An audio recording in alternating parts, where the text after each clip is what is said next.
El mito de Erisictón. En la región de Tesalia vivía Erisictón, un hombre arrogante que no temía a los dioses. Un día decidió talar un bosque sagrado dedicado a Ceres, la diosa de la agricultura. Ignorando las súplicas de sus siervos, levantó su hacha y golpeó un roble gigante, un árbol consagrado a la diosa. Del tronco brotó sangre y una voz desde su interior rogó piedad. Pero Erisictón, burlándose, lo derribó sin remordimiento. La noticia del sacrilegio llegó a Ceres, quien llena de furia juró castigarlo. No le daría una muerte rápida, sino un tormento eterno. Convocó a Ambre, una figura espectral y demacrada, y le ordenó poseer Erisictón. Ambre obedeció, y en la noche, mientras él dormía, le infundió un apetito insaciable, un fuego que nunca se apagaría. Al despertar, Erisictón sintió un hambre voraz. Comió todo lo que tenía a su alcance, panes, carnes, frutas, pero nada lo saciaba. Gastó su fortuna comprando comida, vendió sus posesiones y hasta su propia hija, Mestra, quien escapó gracias a un don de Poseidón. Sin embargo, el hambre crecía, devorándolo todo desde dentro. Finalmente, sin nada más que comer, Erisictón perdió la razón. En su desesperación, volvió sus ojos hacia sí mismo y comenzó a arrancarse la carne, devorándose hasta que no quedó nada. Así terminó su vida, consumido por su propio castigo, un eco eterno de su arrogancia contra los dioses. Este mito podemos resaltar 4 principales personajes. Erisictón, un hombre definido por su arrogancia, la ibris y su desprecio hacia lo divino y natural.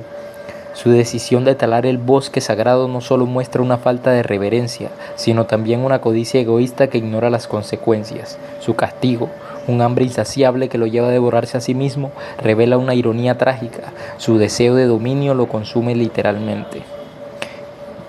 Ceres, la diosa de la agricultura, la fertilidad y el orden natural, pero aquí se muestra como una figura vengativa y justiciera. No actúa por capricho, sino como una respuesta a la profanación de su santuario, lo que la convierte en una protectora feroz de lo sagrado. Su castigo, cruel pero proporcional, refleja su poder sobre la vida y la muerte a través del alimento. Tenemos a la personificación del hambre, una entidad esquelética y espectral, un instrumento de Ceres que ejecuta el castigo con precisión aterradora. No tiene voluntad propia, solo obedece, pero su presencia es inquietante. Convierte un impulso básico, el hambre, en un tormento sobrenatural. Su descripción física demacrada e insaciable la hace visualmente impactante. Tenemos una breve aparición, la hija de Erisictón, Mestra, quien aparece brevemente como víctima colateral de la codicia de su padre, quien la vende para comprar comida. Sin embargo, gracias a un don de Poseidón, escapa de su destino. Es un contraste con Erisictón.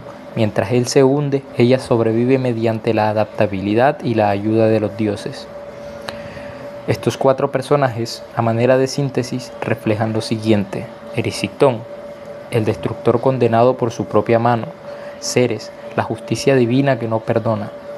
Hambre, el vacío que devora desde dentro. Y Mestra, la luz que escapa de la oscuridad. El contexto histórico de este mito se sitúa en la época helenística y romana, 300 años antes de Cristo a 100 después de Cristo. La versión más conocida del mito proviene de la Metamorfosis de Ovidio, 43 años antes de Cristo a 17 después de Cristo, el cual era un poeta romano que adaptó relatos griegos. Sin embargo, también aparece en el himno a Deméter de Galimaco, del siglo III antes de Cristo. Este era un poeta helenístico, lo que indica que ya era un relato establecido en la cultura griega antes de Roma. En esta época, los mitos se usaban tanto para entretener como para transmitir enseñanzas morales y religiosas. La historia de Erisictón refleja valores helenísticos como el respeto por lo sagrado y el temor a la ibris, lo cual es una arrogancia excesiva. Su contemporaneidad es la siguiente. La imagen de Erisictón, se devorándose a sí mismo, se usa como un símbolo literario de la autodestrucción causada por la obsesión o la avaricia, un tema recurrente en novelas distópicas o psicológicas.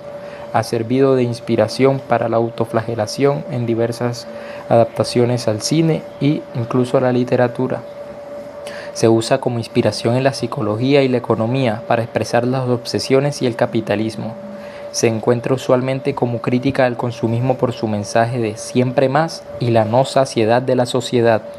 El mito de Erisictón nos confronta con el peligro de la ibris y la desconexión con lo sagrado. Su hambre insaciable refleja cómo el deseo desmedido consume no solo al individuo, sino a su entorno, seres. Y el roble nos recuerdan que la naturaleza exige respeto, no explotación.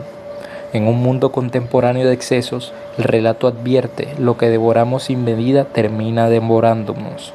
En una llamada a la humildad y al equilibrio antes de que sea tarde.